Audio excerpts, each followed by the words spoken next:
갑작스러운 호출에 잠에서 깨는 제17기지 소속 베인 박사. 그에게 연락한 사람은 얼마 전 대형 병원으로 스파이 활동을 나간 밀리오원이었는데 뜬금없이 환자 중 한 명이 아무래도 이상하다며 검사 결과를 확인해달라는 요청이었는데요. 얼마 전 경찰에서 정신 이상 증세로 인해 병원으로 이송된 범죄자인 마테오 벨레즈.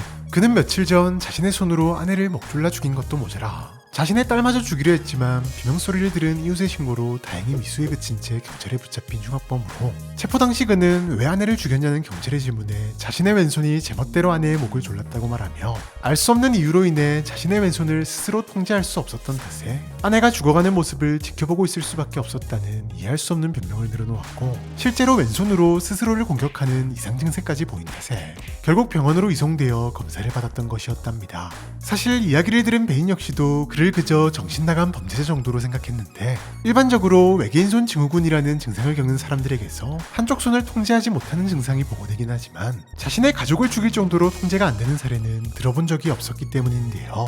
네, 범죄자가 그저 처벌을 피하기 위해 황당한 거짓말을 하고 있다고 생각했답니다. 다만 밀리가 추가적으로 보내온 검사 결과는 확실히 이상한 구석이 있었는데 정밀 검사 결과 보통 외계인손 증후군의 원인으로 꼽히는 뇌량과 후두 정력 그리고 보조운동 능력과 전상 피질 등의 손상이 전혀 없었던 반면 정상인에게서는 발견할 수 없는 변칙적 수치의 뇌화학 반응이 포착된 것. 그제서야 이 사건이 변칙성과 관련되었을 가능성이 있다고 판단한 베인은 즉시 그를 재단으로 데려왔고 이내 SCP-5535로 지정했으니 관찰 결과 5535는 일반적인 외계인손 증후군과는 확연하게 다른 모습을 보였는데요. 일단 왼손을 통제하지 못하는 수준을 넘어 아예 다른 인격을 가진 것처럼 보였는데 스스로를 심각한 수준으로 공격하는 것도 모자라 진정시키려는 요원들까지도 공격했기 때문이랍니다. 게다가 왼손에 대해 묻는 박사의 질문에는 어떤 영적인 존재에게 씌어 왼팔의 통제권을 빼앗겼다는 알 수 없는 주장을 하며 분통해하는 모습을 보이기도 했는데요. 하지만 수많은 연구에도 끝내 5535의 왼손이 독립적으로 움직이는 원인이나 원리에 대해서는 밝혀내지 못했고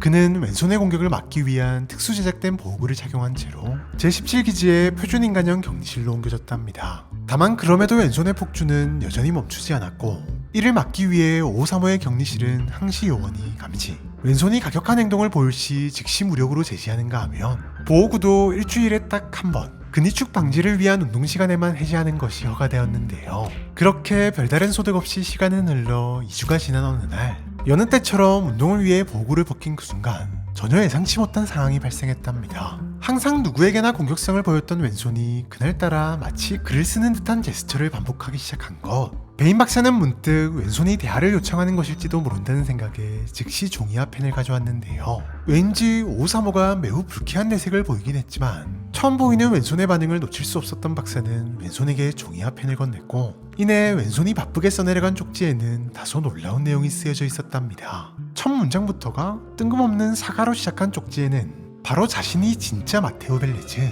즉 몸의 진짜 주인이라는 주장이 적혀 있었기 때문.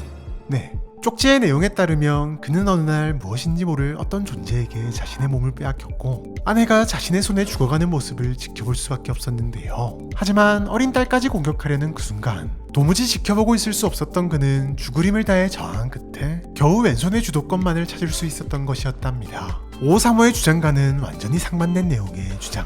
그는 끝으로 자신의 의식이 완전히 사라지기 전에 자신을 도와달라는 말도 빼먹지 않았는데요. 실제로 편지를 쓴 직후 왼손은 한동안 활동을 완전히 멈춰버렸고 이따금 스스로를 공격하긴 했지만 갈수록 활동량은 눈에 띄게 줄어들어갔답니다. 이후 박사는 유난히 구체적인 왼손의 주장이 사실일 가능성을 염두에 두고 일주일에 3번 구속구를 제거하고 쪽지를 통한 면담을 진행. 사건의 숨겨진 진실과 함께 변칙성에 대한 실마리를 찾기 위해 노력하고 있지만 5535 역시 왼손에 깃든 존재가 거짓말을 하고 있다고 주장하며 왼손과의 면담을 반대하고 있는 상황. 아직까지 누가 거짓말을 하고 있는 것인지는 밝혀내지 못하고 있는데요.